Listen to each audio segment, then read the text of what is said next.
오늘 우리에게 주시는 하나님의 말씀은 신약성경 마태복음 10장 16절에서 33절의 말씀입니다. 마태복음 10장 16절에서 33절의 말씀, 신약성경 15페이지에서 16페이지입니다. 저와 여러분이 한 절씩 교독하신 후에 마지막 절 함께 읽겠습니다. 보라, 내가 너희를 보냄이 양을 이리 가운데로 보냄과 같도다. 그러므로 너희는 뱀같이 지혜롭고 비둘기같이 순결하라.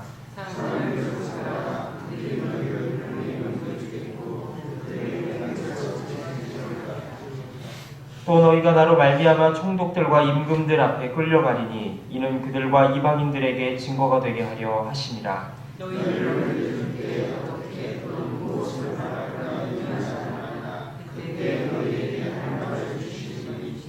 말하는 이는 너희가 아니라 너희 속에서 말씀하시는 이 곧 너희 아버지의 성령이시니라.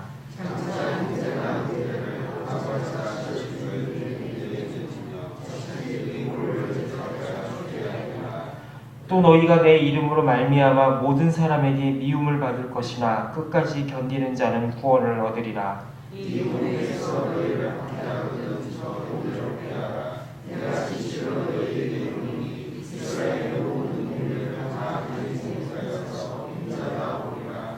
제자가 그 선생보다 또는 종이 그 상전보다 높지 못하나니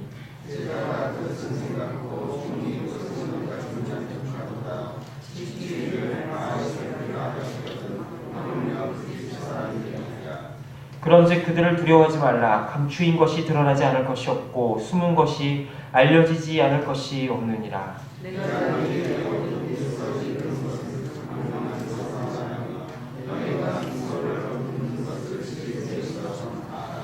몸은 죽여도 영혼은 능히 죽이지 못하는 자들을 두려워하지 말고 오직 몸과 영혼을 능히 지옥에 멸하실 수 있는 이를 두려워하라.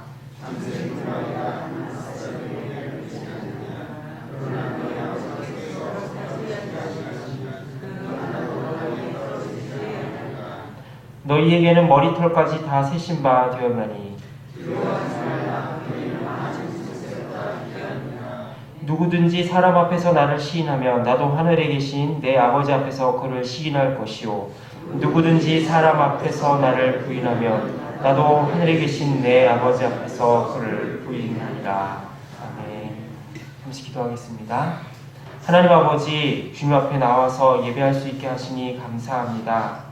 하나님 아버지, 날씨가 추워지고 여러 가지로 어려운 상황 속에서도 우리의 발걸음을 이곳으로 인도해 주신 하나님 아버지, 우리의 삶이 주님 손에 있기에 어떤 것도 우리의 삶을 주관하지 못하고 오직 하나님 손에 의탁하는 이 시간, 아버지 하나님, 우리의 모든 기도와 간구를 들으시옵소서.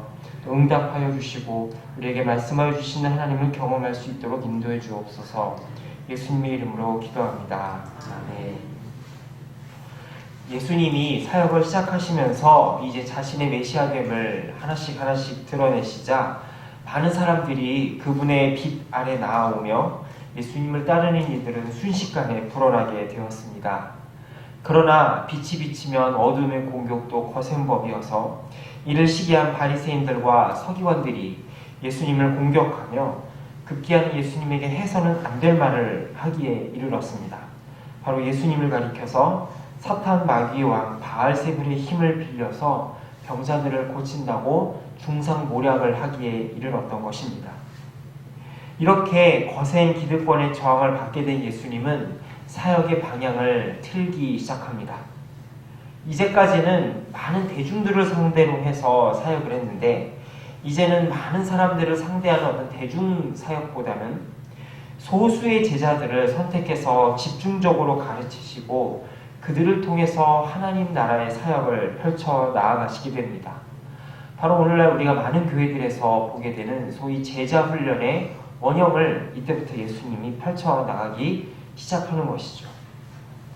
우리가 어제 살펴보았던 말씀과 같이 예수님은 12제자를 비롯한 소수의 제자들을 훈련시켜서 그 제자들을 각 동네로 파송해서 하나님의 나라가 이제 임하였고 그곳에 복음이 임했다, 기쁜 소식이 임했다라며 사람들을 고치고 가르치시며 또한 먹이는 사역을 이어가십니다. 그러나 이것은 결코 예수님이 대적자들을 두려워해서 그들을 피하기 위해서 이런 사역을 하셨던 것이 아닙니다. 예수님이 자신들이 직접 나서서 대중들을 만나고 사역을 하시지 않고 제자들을 대신 보내서 사역을 하신 것은 장차 이루어질 사도행전의 위대한 역사들을 제자들로 하여금 미리 경험하고 연습시키기 위함이었던 것입니다.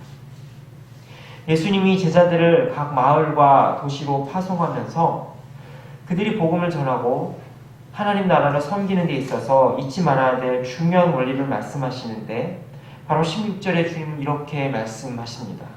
보라, 내가 너희를 보냄이 양을 이리 가운데로 보낸 것 같도다. 그러므로 너희는 뱀같이 지혜롭고 비둘기같이 순결하라고 분부하십니다.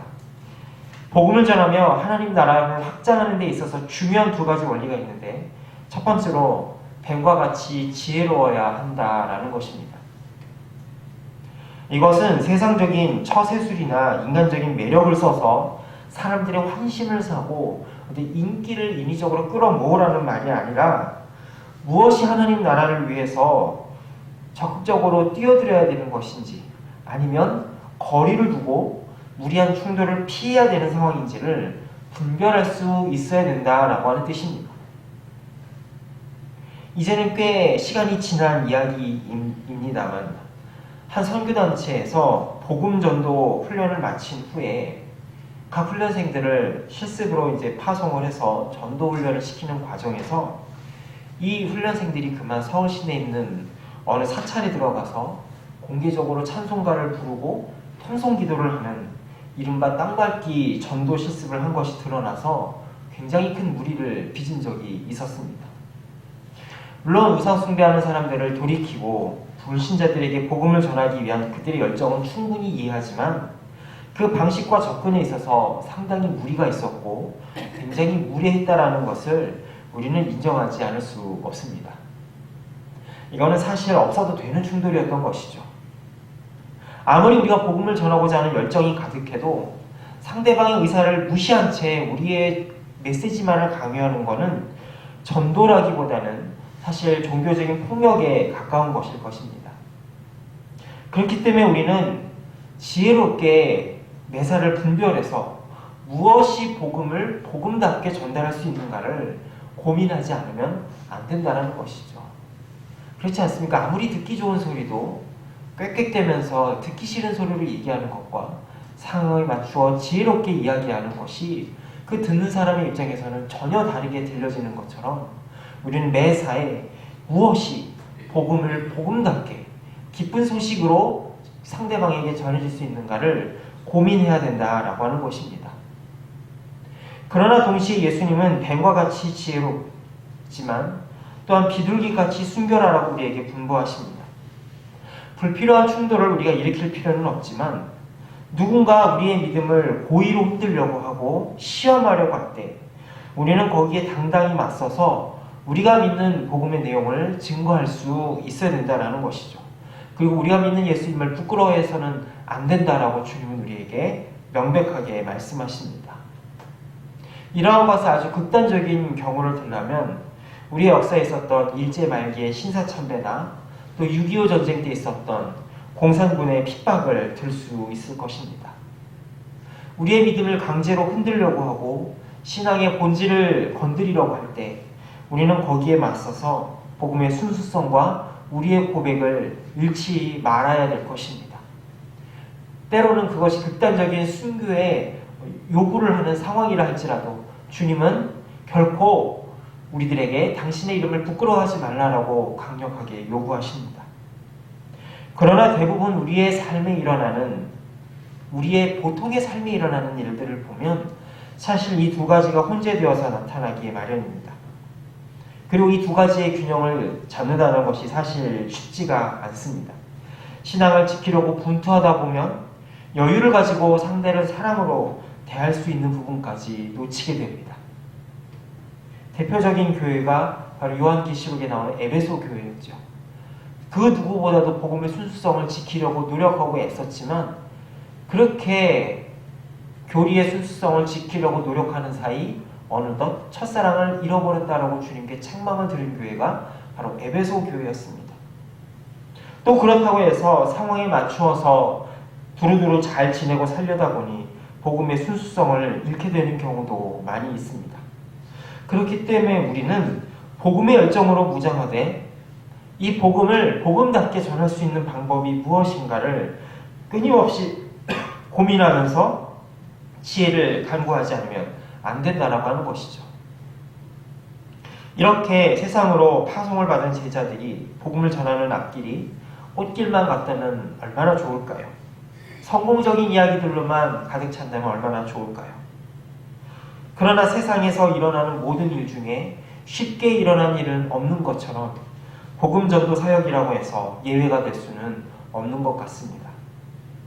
제자들이 주님의 부르심을 받아가는 그 앞길에 수많은 대적자들이 일어날 것이며 심지어는 이들이 복음을 전할 때 회당에서 책짓질도 당할 것이다 라고 주님은 예고하십니다. 이때 회당에서 이루어졌던 채찍질은 어떤 로마 제국이나 사회에서 공인된 형벌이 아니라 유대인 회당에서 일어나는 개인적인 체벌, 사적 체벌이었습니다. 유대 율법을 어긴 동족들에게 40에 하나 가망매를 때리는 채찍질이 종종 행해졌다라고 역사는 기록하고 있는데요. 사도 바울도 이러한 매를 5번이나 맞았다라고 기록할 정도로 이러한 당국의 허가를 받지 않은 사사로운 체벌이 당시 유대인 회당에서 많이 일어났습니다. 그리고 당시에는 이 그리스도교와 유대교가 아직 완벽하게 분리되지 않았기 때문에 이 기독교인들은 유대인 회당에 새들어 설 수밖에 없는 그러한 처지의 경우가 대부분이었습니다. 그래서 복음을 전하다 당시의 회당장이라든가 어떤 율법을 맡은 사람의 눈 밖에 나게 되면은 바로 이 채찍질을 당하는 일이 비일비재했더라는 것이죠. 복음을 대적하고 시기하는 첫 번째 대적이 아이러니하게도 약속의 백성이라고 하는 구약의 주인공인 이스라엘 백성으로부터 시작될 것이다 라는 것입니다. 그러나 이런 핍박은 성령님이 무능해서도 아니고 우리가 믿는 복음이 힘이 없어서도 아닙니다. 오히려 이것은 복음의 빛이 비추어지게 될 때에 그 어두운 세상의 실체가 드러나게 되며 그들의 죄악이 드러나기 때문입니다. 복음이 전해질 때에 그 복음의 빛 앞에 사람들은 두 가지를 반응을 보이게 됩니다. 첫 번째는 그 복음의 빛 앞에 자신이 죄인됨을 인정하고 겸손히 주님을 인정하고 무릎 꿇는 사람이 있는 반면 그 복음에 강렬하게 저항함으로써 자신의 의로움을 드러내려고 하는 사람들이 있습니다. 바로 주님께서는 복음이 전해질 때에 그 복음을 전하는 제자들에게 핍박을 가하고 그들을 못살게 굼으로써 자기 안에 있는 그 모든 죄악의 정체를 그들 스스로가 핍박을 통하여서 드러나게 될 것이다, 드러낼 것이다 라고 예고하고 있는 것입니다. 복음은 기쁜 소식임에 분명하지만 이 기쁜 소식은 자신의 연약함, 자신의 죄인됨을 깨닫고 돌아오는 사람들에게나 기쁜 소식이지 자기 스스로의 의로움에 사로잡혀서 죄 가운데 거하는 사람들에게는 심판과 멸망의 소식이 되기 때문입니다. 오늘 말씀 25절에서 뭐라고 기록하고 있습니까? 집주인을 바알세불이라 하였거든 하물며 그 집 사람들이라 라고 말이죠. 하나님의 집의 주인인 예수님마저도 마귀의 주인공인 바알세불이라고 비방을 하였는데 그 집주인인 예수님의 종들이 너희들에게까지야 오죽 막대하겠느냐라고 주님은 미리 경고를 하고 계신 것입니다. 그러나 이 모든 일들은 하나님의 허락과 하나님의 계획이 없이는 일어날 수 없으니 담대히 복음을 전하라고 주님은 우리에게 분부하십니다. 오늘 말씀 29절에서 31절까지 예수님은 이렇게 말씀하십니다. 참새 2마리가 한 아사리온에 팔리지 않느냐. 그러나 너희 아버지께서 허락하지 아니하시면 그 하나도 땅에 떨어지지 아니하리라. 너희에게는 머리털까지 다 세신 바 되었나니 두려워하지 말라. 너희는 많은 참새보다 귀하니라 라고 말씀하십니다.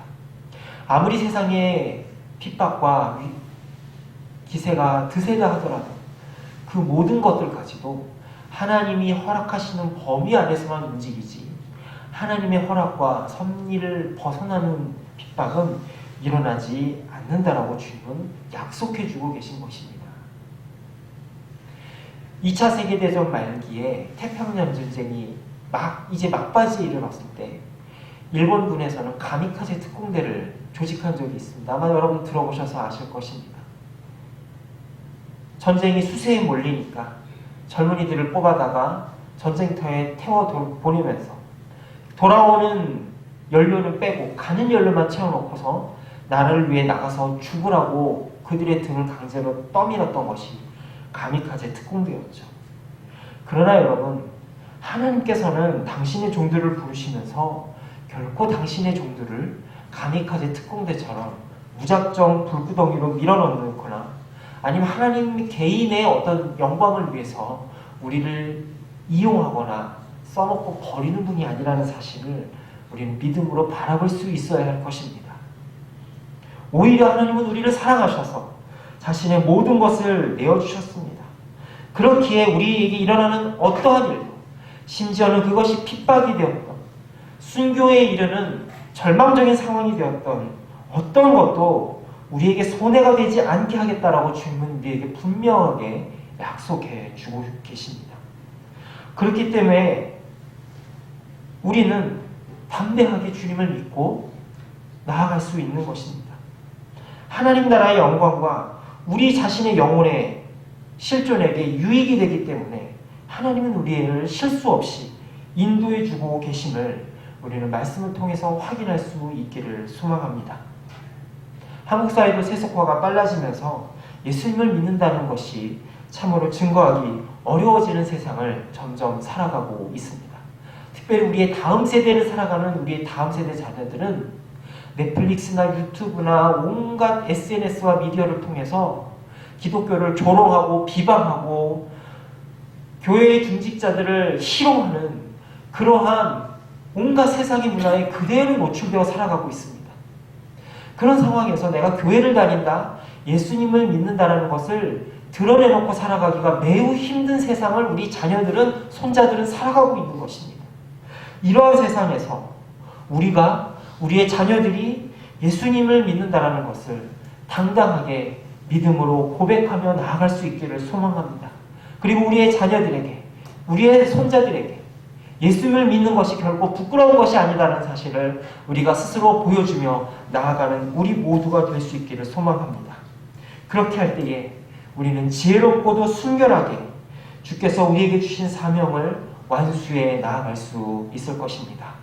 이 시간 함께 합심해서 기도하겠습니다. 하나님 아버지, 세상에서 뱀같이 지혜롭고 비둘기같이 순결하며 복음의 사람으로 살아갈 수 있는 힘을 주시옵소서. 세속화된 세상 속에서 그리스도임을 부끄러워하지 아니하고 당당하게 하나님의 사람으로 살아가게 해주시옵소서.